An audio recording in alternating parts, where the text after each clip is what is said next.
મારું નામ કનુબેન અરવિંદભાઈ પરમાર છે. મારી ઉંમર 61 વર્ષ. મારું વતન ધંધુકા તાલુકાનું બરવાળા ગામ છે. હાલ રહેવાનું બોપલ અમદાવાદ જિલ્લાનું વિરમગામમાં, પ્રોપર વિરમગામમાં શિક્ષિકા તરીકે હું જોબ કરતી. જ્યારે મારે જોબ ચાલુ હતી ત્યારે તો કોઈ તકલીફ નહોતી, પણ અચાનક જ એવી રીતે કે જો વાસણ માંજવા બેસીએ અથવા કપડાં ધોવા બેસીએ તો માંડ ઊભું થવાતું. વાંકા ઘડી ઊભા થઈ પછી એકદમ ઊભું થવાતું. એટલી તકલીફ હતી. દુખાવો તો અસહ્ય હતો. કમરમાં દુખાવો હતો અને એક પગમાં જે કોઈ કહે સાયટિકા એવી રીતે એવી તકલીફ રહેતી હતી. પગ દુખતો હતો ડાબો. આશરે 12 મહિનેથી દુખાવો. એટલે અમે કોઈ જાહેરાત તો નહીં, પણ અમારી આગળ એક પુસ્તક ઓચિંતાનું કે મળ્યું વાંચવા અને અમે જાહેરાત જોઈ. પછી એમ થયું કે ના આ બધા અનુભવો આટલા બધા છે, જાણવા મળે છે, તો આપણે રૂબરૂ જ મુલાકાત લઈને થોડી માહિતી મેળવીને પછી ઓપરેશન કરાવીએ કે કોઈ તકલીફ છે સાહેબ કે એ પ્રમાણે કરશું. પછી કોઈ બહારગામ જવું હોય ત્યારે બહુ તકલીફ પડતી હતી કે ભાઈ આપણે બસમાં ચડી શકીશું કે કેમ. બસમાં ચડવું હોય તો તકલીફ પડતી હતી અમારે. એટલે એ વધારે ખાસ કે સમાજમાં રહેવું, વ્યવહારિક કામ પ્રસંગ બધું કાઢવા અમે વડીલ તરીકે. એટલે આ તકલીફના લીધે ક્યાંય જઈ શકતા નહોતા. જ્યાં અમે હોસ્પિટલ પહોંચ્યા પણ હોસ્પિટલનું વાતાવરણ અમને બહુ શાંત અને સરળ લાગ્યું. બહેનોનો સ્ટાફ હતો એ બહુ વ્યવસ્થિત ને સમજાવટ સારી હતી. વત્તા સાહેબ જે હિતેશભાઈ પટેલ, એમની તો વાત જ શી કરવી, કે એમનો સ્વભાવ બહુ સરળ, સમજાવવાની છટા સારી.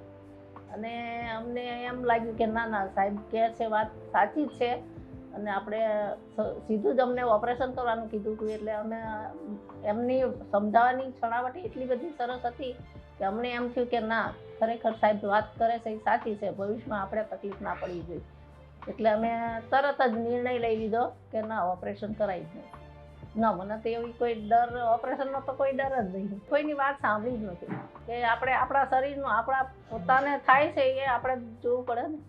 ઓપરેશન કરાયા ત્યારે તો બેભાન હતી એટલે કંઈ ખ્યાલ હતો નહીં, પણ પછી બહાર આવ્યા પછી એમ થાય કે ના નવી જ કંઈક દુનિયામાં આવ્યો અને કંઈક થોડો દુખાવો પહેલાં કરતાં કંઈક ઓછો થયો હોય એવું અમે ફીલ કર્યું. 9 સ્ક્રૂ નાખ્યા હતા અને સાહેબ કે 9 સ્ક્રૂ અને તે સારા પ્લેટિન એ પ્રમાણે નાખીશું અને સરસ નાખ્યાનું ઓપરેશન સરસ કર્યું સાહેબ. અને બહાર લાવ્યા એટલે અમને એમ થયું કે ના કાંઈક વ્યવસ્થિત ને સરસ થયું છે. હું ઓપરેશન કરાયા પછી તરત જ મહિનામાં તો હું જાતે જ બધું મારી રીતે જાતે જ કરતી, પણ હું ઊભા ટોયલેટનો ઉપયોગ કરતી કેમ કે સાહેબે બેસવાની તો રાત પાડી હતી. ખરેખર આપણે 9 સ્ક્રૂ નાખ્યા હોય તો પછી આપણે પણ કાળજી રાખવી પડે. એટલે એ પ્રમાણે કાળજી રાખીને હું મારી જાતે જ કરતી. એટલે એવી રીતે તો ઓપરેશન બહુ સરસ થયું અને પહેલાં કરતાં અત્યારે બહુ સારું. મારી જાતે જ બધું જ જાતે જ કરું છું. કામમાં 75% હું જ કામ કરું છું. એક ખાલી બેસવા સિવાય બાકી બધું જ કામ કરું છું. પહેલાં ઓપરેશન કરાયા પહેલાં તો અસહ્ય દુખાવો ને એના લીધે તો આમ જિંદગી જ જાણે પેલી નકામી થઈ ગઈ હોય એવું લાગતું. પણ હવે ઓપરેશન કરાવ્યા બાદ હવે એવું થાય કે ના ખરેખર જ નવું જીવન આવ્યું ને મને સાવ હળવાશ હોય એવું જ લાગે અને કામ બધું જ કરું છું, મારી રીતે જ કરું છું. મારું નામ રેખાબેન અરવિંદભાઈ પરમાર છે. આ મારા મધર છે, માતા. તેવું ચાલતી વખતે કે થોડું કમરનો દુખાવો ને એવું સામાન્ય તો રહેતું હતું શરૂઆતમાં. રિટાયર્ડ થયા પછી થોડી તકલીફ ચાલુ થઈ. એટલે કે પછી કે વધારે દુખાવો, બેસવા ઉઠવામાં, નીચે બેસવામાં થોડી તકલીફ પડતી ગઈ. કામકાજમાં થોડો દુખાવો કહેતા હતા કે મને દુખ્યા કરે છે. પહેલાં કરતાં ઘણું સારું દેખાય છે કારણ કે તેઓ જાતે બધું કામ કરે છે. હું પણ જોબ કરું છું. હાલ તો તેઓ ઊભા જેટલું પણ કામ થઈ શકે એટલું કરે છે જાતે. હું જોબ કરું છું એટલે મારી બેબી મારી અહીંયા રહે છે મારી મધર પાસે. તો પછી હું તો 9 વાગે નીકળી જાઉં છું સવારે. એટલે 9 વાગ્યા પછી થાય એટલું કરાય ને બાકી બધું તેઓ જાતે ઊભા થઈ શકે એટલું બધું કરે છે. જેમ કે પોતા કરવા, પછી રસોઈ થોડી ઘણી કરવી, એમનાથી થઈ શકે એટલું. કપડાં બધું જ કરે એવું દરેક કામ કરી શકે. કામ બધું કરું. ઓપરેશન કરાવ્યા પહેલાં તો બહુ જ પેલી ચિંતા થતી હતી. અને અત્યારે ઓપરેશન કરાવ્યા બાદ તો હું બહાર ગામ જઉં છું, જાતે એકલી જઉં છું, આવું છું. તો 2021માં મેં ઓપરેશન કરાવ્યું, અત્યારે 2024ની સાલ ચાલુ થઈ ગઈ, છતાં બધું જ કામ લગભગ રસોઈ શીખે બધું જાતે જ કરું છું.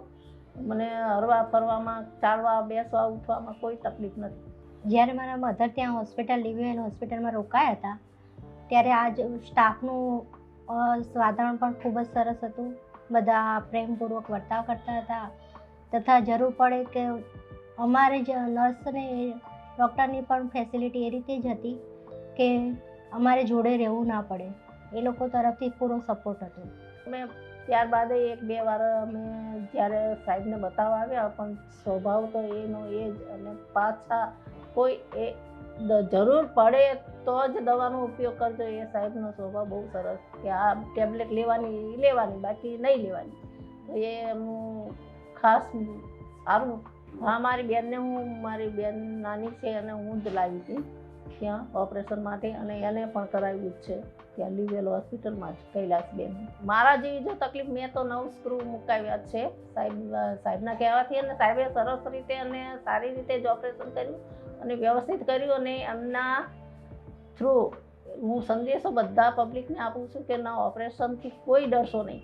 અને 9 સ્ક્રૂ મૂક્યા છે છતાં હું આ દોડવા માટે એટલે દોડતી નથી, પણ દોડધામ જીવનનું આપણું જે કંઈ જીવનશૈલી છે એ દોડધામ પૂર્વક કરી શકું છું. અને બહારગામ જઉં છું, આવું છું, કામ ઘરના બધા જ કરું છું, જાતે જ કરું છું. મારા મમ્મી જેવી જો કોઈને પણ તકલીફ હોય તો હું એવું કહેવા માંગીશ કે આ માટે જરૂર પડે ડૉક્ટરની સલાહ લો. ડૉક્ટરનું જો સૂચવે તો ઓપરેશનની જરૂર લાગે તો જ તમને કહેશે, તો એ મુજબ એમના માર્ગદર્શન હેઠળ તમે જાતે નિર્ણય લો ઓપરેશન કરાવવું છે કે કેમ, અને તમને યોગ્ય લાગે તો જરૂર આ બાબતે પ્રયાસ કરો. આ માટે મારા મધરને સારું કરવા બદલ ડૉક્ટર હિતેશ પટેલનો આભાર તથા સર્વ સ્ટાફ મિત્રોનો પણ ખૂબ ખૂબ આભાર.